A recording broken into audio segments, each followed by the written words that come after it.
அந்த பொண்ணை விசாரிச்சீங்களா? அந்த பொண்ணு எந்த நிலைமையில இருந்தான்னு உங்களுக்கு தெரியுமா? அந்த பொண்ணு தொலைஞ்சு போய் 5 மணிக்கு தொலைஞ்சு போனது. அந்த பொண்ணுக்கே தெரியாது அவங்க அம்மா அந்த அளவுக்கு போதையில இருந்தாங்க. நாங்க போய் எழுப்பணும், எந்திரிக்கவே கிடையாது. காலையில தான் அந்த பொண்ணுக்கே தெரியும்.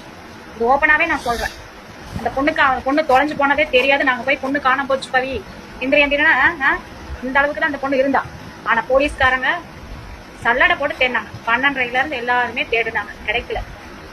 அவங்க அப்பா ஒரு ஸ்டாப்ல இருந்து வேலையை விட்டு வந்து 7 மணி அளவில் தான் அவரு அங்கேயும் தேடிட்டு அப்புறம் கம்ப்ளைண்ட் கொடுத்தாரு. இதுதான் உண்மை. அதாவது ஒருத்தவங்க கூட தெரியாம அந்த பொண்ணு போக கிடையாது. முட்டாய் வாங்கி கொடுத்தான், அது வாங்கி கொடுத்தான், அதெல்லாம் உண்மை கிடையாது. அவங்க அம்மாவுக்கு பழக்கப்பட்டிருக்கு. அந்த பொண்ணு வந்திருக்காங்க, போயிருக்காங்க, பழகிருக்காங்க. அந்த ஆளுதான் வாங்கி கொடுத்துருக்கான். நல்லா போட்டுட்டு மக்காவுக்கு பிள்ளை இழுத்துட்டு போயிட்டான். இதுதான் உண்மை. அதுக்காக போராட்டம் பண்ணி நான் அந்த பொண்ணுக்கு தான் நியாயம் கேட்டு போராடணும். அதுக்கு இந்த என்னமோ சொல்லுவாங்க, பணம் கொடுக்காது என்ன வாயில வந்து இதுக்கு வரமாட்டேங்குது. முதலமைச்சர்கிட்ட கோவிச்சுக்கிறாங்க. எல்லாம் கோவிக்கிற நம்ம பிள்ளைய நம்ம தான் பாதுகாப்பு பண்ணணும். அவர் எங்கேயோ எத்தனையோ வேலையில இருப்பாரு. நம்ம வந்து எல்லாத்துக்கும் வந்து அவர் பாதுகாப்பு கொடுக்க முடியாது.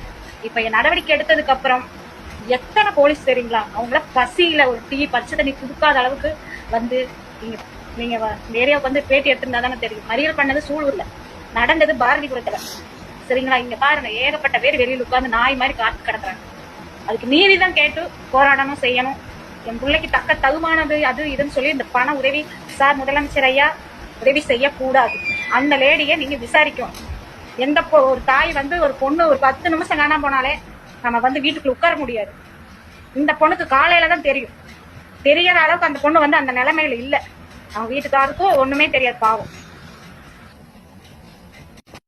இந்த வீடியோ வந்து நேத்து கோவையில ஒரு குழந்தை பிள்ளை 10 வயசு புள்ள வந்து இறந்தாங்க இல்லையா, ரேப் பண்ணி. அவங்களோட பக்கத்து வீட்டுல இருக்கிறவங்க போட்ட வீடியோ இப்ப இன்னைக்கு இன்டர்நெட்ல இதுதாங்க வைரல் ஆகி போய்கிட்டு இருக்கு. அவங்க என்ன சொல்றாங்க அப்படின்னு பாத்தீங்கன்னா, அந்த பாப்பா வந்து அவங்க பாட்டி வீட்டுல இருந்துட்டு இப்ப லீவுக்காக வந்திருக்காங்க போல. அவங்க அம்மா வந்து நல்லா குடிச்சிட்டு படுத்திருந்திருக்காங்க. 5 மணி நேரமா அந்த பிள்ளைய காணும். பக்கத்து வீட்டுக்காரங்க போய் இவங்களை தட்டி எழுப்பி போதையில இருந்தவங்கள அவங்களோட அப்பா வெளியில வேலைக்கு போயிருப்பாரு போல. அப்புறம் அவங்க கிட்ட போய் சொல்லி அதுக்கப்புறம் தான் அந்த பிள்ளைய தேடவே ஆரம்பிச்சிருக்காங்க. நான் இதை டிவிக்கு நியாயப்படுத்துறதுக்காக பேசல. பட் இப்படி ஒரு அம்மா முன்னாடி ஒரு பிள்ளை இத்தனை வருஷமா எப்படி வாழ்ந்துச்சு அப்படின்னு எனக்கு தெரியல. ஒருவேளை இது உண்மைதான் அப்படின்னா முதல்ல அந்த அம்மா மேல ஆக்ஷன் எடுங்க.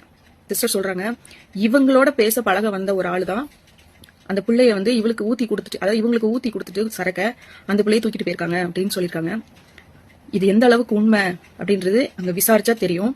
சோ செய்தி ஊடகங்கள், நான் இப்ப உங்ககிட்ட ஒன்னையும் கேட்டுக்கிறேன், டிவிகே வாரியர்ஸா இருக்கட்டும், போயிட்டு அந்த ஊர்ல பக்கத்து வீட்டுல நடந்ததை விசாரிங்க. விசாரிச்சு உண்மையை வெளியில கொண்டு வாங்க. இந்த அம்மாவுக்கு வந்து எந்த பண உதவியும் தமிழக அரசு பண்ணக்கூடாது அப்படின்னு சொல்லி